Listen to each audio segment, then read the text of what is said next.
សួស្តីកូនកូនក្មួយសិស្សានុសិស្សទាំងអស់គ្នាជាទីរាប់អានបាទអញ្ចឹងថ្ងៃនេះបាទលោកគ្រូនឹងលើកយកលំហាត់គណិតវិទ្យាថ្នាក់ទី7បាទអំពីចំនួនគុតបាទយកមកសិក្សា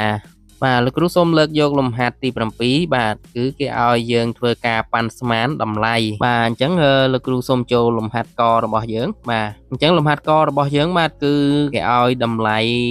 ប៉ាន់ស្មាននៃផលបូកបាទគឺ368បាទបូកឲ្យ527បាទអញ្ចឹងដើម្បីធ្វើការប៉ាន់ស្មានតម្លៃនៃផលបូករបស់យើងនេះបាទគឺយើងបាទត្រូវធ្វើការបង្គុតចំនួន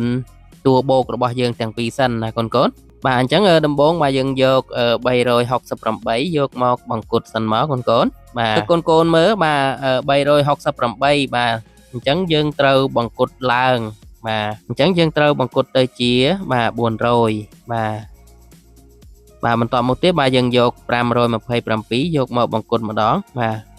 អញ្ចឹងបាទ527បាទលេខនៅខាងស្ដាំ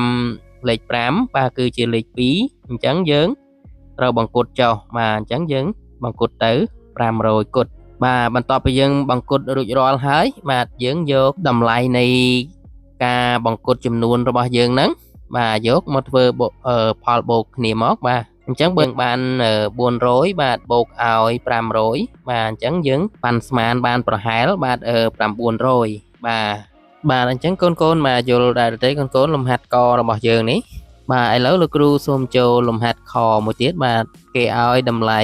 ប៉ាន់ស្មាននៃផលគុណម្ដងបាទគឺ3648បាទគុណឲ្យ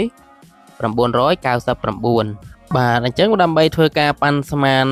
ប្រមាណវិធីគុណរបស់យើងនេះបាទយើងត្រូវធ្វើការបង្គុតចំនួននៃតួគុណរបស់យើងនីមួយៗនឹងសិនណាកូនបាទអញ្ចឹងដំបូងបាទយើងយក3648បាទយកមកបង្គុតសិនមកបាទអញ្ចឹងដើម្បីធ្វើការបង្គុតចំនួនរបស់យើងនេះបាទកូនត្រូវមើលតម្លៃលេខនៅពីខាងស្ដាំនៃខ្ទង់ពាន់របស់យើងណាកូនបាទអញ្ចឹងតម្លៃលេខនៅខាងស្ដាំនៃខ្ទង់ពាន់របស់យើងបាទគឺមានលេខ6បាទអញ្ចឹងយើងត្រូវបង្គុតឡើងបាទអញ្ចឹងយើងបានបាទ3648បាទយើងបង្គុតឡើងទៅ4000បាទបន្តមកទៀតបាទយើងធ្វើការយកតួគុណរបស់យើងបាទ999បាទយើងយកមកបង្គុតដែរមកបាទអញ្ចឹង999បាទយើងត្រូវបង្គុតឡើងទៅបាទ1000បាទអញ្ចឹងបន្ទាប់ពីយើងធ្វើការ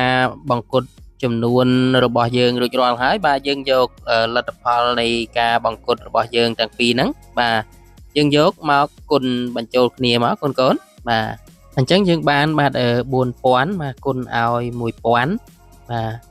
អញ្ចឹងយើងបាន4លាន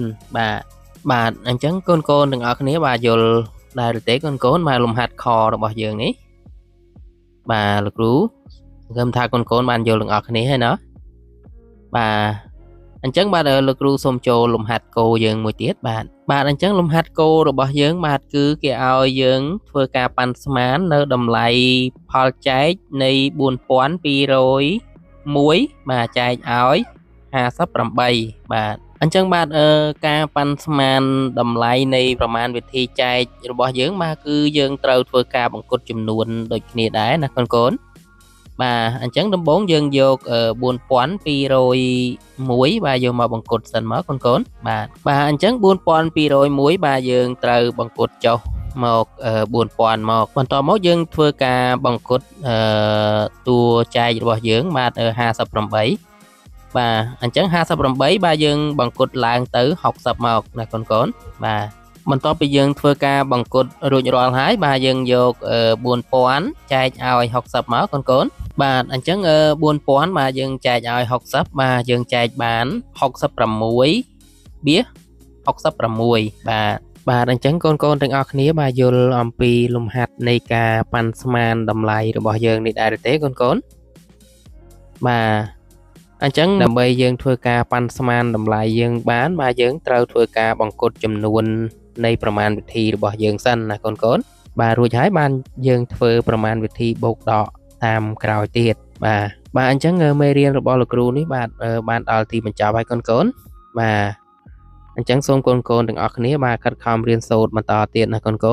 ឥឡូវលោកគ្រូបាទសូមអរគុណបាទសូមជម្រាបលាបាទជួបគ្នាវីដេអូមេរៀនក្រោយទៀត